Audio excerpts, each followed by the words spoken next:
কাঁঠালের বিচি খেয়ে পেটের খিদে মেটানো মানুষ আজ স্বপ্ন দেখছে ভবিষ্যতের। এটাই পরিবর্তিত ত্রিপুরার অন্যতম উদাহরণ। আজ গ্রাম পাহাড়ি প্রত্যন্ত এলাকায় অন্তিম ব্যক্তি পর্যন্ত পৌঁছে যাচ্ছে বিকাশ ত্রিপুরার সুফল। বিনা আন্দোলনে মিলছে প্রধানমন্ত্রী আবাস যোজনার ঘর, বিদ্যুৎ, পানীয় জল, শিক্ষা এবং স্বাস্থ্য। কিন্তু একসময় পাহাড়ি সহজ সরল মানুষকে এই মৌলিক অধিকারের দাবিতে দীপ্ত মিছিল সংগঠিত করতে হতো পাহাড়ের আঁকা বাঁকা পথে। কিন্তু প্রধানমন্ত্রী নরেন্দ্র মোদীর নেতৃত্বাধীন সরকার বিশেষ দৃষ্টিতে গোটা উত্তর পূর্বাঞ্চলের সাথে ত্রিপুরা এগিয়ে চলেছে। 2018 সালে রাজ্যে প্রাক্তন মুখ্যমন্ত্রী তথা সাংসদ বিপ্লব কুমার দেব পাহাড়ের ঘরে ঘরে পৌঁছে আশ্বাস দিয়েছিলেন ডাবল ইঞ্জিন সরকার ডাবল গতিতে ত্রিপুরার বিকাশ ঘটাতে তাদের বাড়িতে বিদ্যুৎ, পানীয় জল, শিক্ষা, স্বাস্থ্য এবং প্রধানমন্ত্রী আবাস যোজনার ঘর পৌঁছে দেবে। রাজ্যের মুখ্য সচিব সহ অন্যান্য আধিকারিকদের নিয়ে প্রাক্তন মুখ্যমন্ত্রী বৈঠক করে দ্রুত পরিকল্পনা বাস্তবায়ন করার জন্য নির্দেশ দিয়েছিলেন। 2018 পর গত 7 বছরে সে প্রতিশ্রুতি পূরণ করে চলেছে বর্তমান সরকার। প্রাক্তন মুখ্যমন্ত্রী বিপ্লব কুমার দেব নিজ সামাজিক মাধ্যমে একটি ভিডিও পোস্ট করে জানিয়েছেন, 2015 থেকে প্রথমে জনসম্পর্ক শুরু করেছেন। প্রদেশ বিজেপির সভাপতির দায়িত্বভার গ্রহণ করার সুবাদে প্রান্তিক ত্রিপুরার বিভিন্ন জনপদ পর্যন্ত যাওয়ার সুযোগে বামফ্রন্ট সরকারের উন্নয়নের প্রকৃত বাস্তব চিত্র দেখে স্তম্ভিত হয়েছেন। কিভাবে এতগুলো বছর সহজ সরল মানুষদের অধিকাংশ অধিকার ও সরকারি সহায়তা থেকে বঞ্চিত রেখে এক কাল্পনিক এবং অসত্য স্বর্ণ রাজ্যের গল্প মানুষের সামনে তুলে ধরা হতো।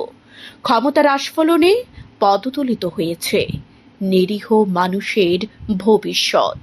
সন্ত্রাসের মুখে চেপে রাখা এই মানুষদের চোখে মুখে এক নির্বাক প্রতিবাদ ও মুক্তির সূর্যের অপেক্ষা যেন স্পষ্ট অনুভব করা গিয়েছিল। প্রাক্তন মুখ্যমন্ত্রী আরও বলেন, প্রধানমন্ত্রী নরেন্দ্র মোদীর নেতৃত্বে গোটা দেশে প্রবাহমান বিকাশ ধারায় বিশ্বাসস্বরূপ 2018 সালে বহু প্রতীক্ষিত মুক্তির সূর্য উদিত হয়ে বামফ্রন্ট সরকারের জায়গায় প্রতিষ্ঠিত হল ত্রিপুরাবাসীর সরকার। বঞ্চিত ও অভাব পীড়িত মানুষের না বলা ব্যথাগুলো প্রথম থেকে মনে একটা বড় জায়গা দখল করে রেখেছিল। ত্রিপুরাবাসীর আশীর্বাদ ও দলের আস্থায় মুখ্যমন্ত্রীর দায়িত্বভার গ্রহণ করে প্রথম সফর ছিল গন্ডাছড়ার ধনুরামপাড়ায়। সেখানকার মানুষের খাদ্য পর্যন্ত ছিল না। কাঁঠালের বিচি খেয়ে বন থেকে বিভিন্ন সরঞ্জাম সংগ্রহ করে শিকার করে কোনো রকমে খিদা নিবারণ করত।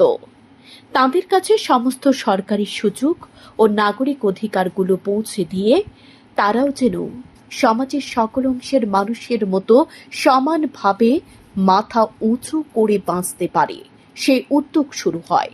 আজ এই জনপদে প্রধানমন্ত্রী আবাস যোজনার ঘর, বিদ্যুৎ, পানীয় জল, রাস্তা, রাবার বাগান, জমির পাট্টা, কিষাণ সম্মান নিধির আওতায় বছরে 6,000 টাকা, বিনামূল্যে চাল, সামাজিক ভাতা সহ প্রতিটি সুযোগ পৌঁছে গেছে। 1 বছর আগে একবার পড়েছিলাম যে কাঁঠালে বিচি খেয়ে এখানে থাকে লোক।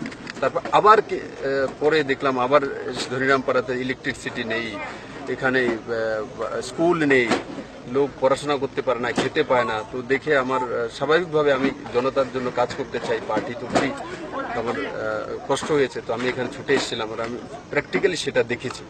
দেখার পর থেকে ধনিরামপাড়া আমার হৃদয়ে বসে গেছে। আমি জানি এমন ধনিরামপাড়া, এখানে হাজারো ধনিরামপাড়া আছে, কিন্তু সেটা আইডেন্টিফাই হওয়ার কারণে আমি সঙ্গে সঙ্গে আমার চিফ সেক্রেটারি মহোদয়কে বলেছি। উনি বলেছেন, স্যার तुरंत वहाँ हम लोग चलते हैं और जो भी समाधान वहाँ बैठ के हम करेंगे।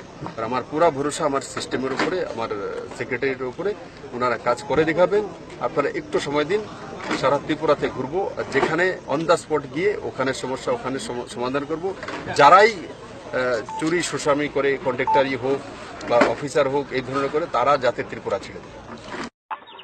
শুধু এই গ্রাম নয়, এটা তো একটা আমার পত্রকার বন্ধু সেটাকে আইডেন্টিফাই করে দিয়েছে, তার জন্য আমরা চলে এসেছি। প্রত্যেকটি গ্রামের জন্য সম পরিমাণে কেন্দ্রে যারা 90% পয়সা কেন্দ্র সরকার দিচ্ছে, যাতে প্রত্যেকটি পয়সা গরিবের কাছে পৌঁছে যায়। প্রধানমন্ত্রী নরেন্দ্র মোদীর আন্তরিক দৃষ্টিতে পরিবর্তিত ত্রিপুরার হাসি মুখগুলো এখন ভীষণভাবে আনন্দ দেয়। সন্ত্রাসের বদলে এখন ত্রিপুরা পেয়েছে বিকাশ। শান্তন টিভি।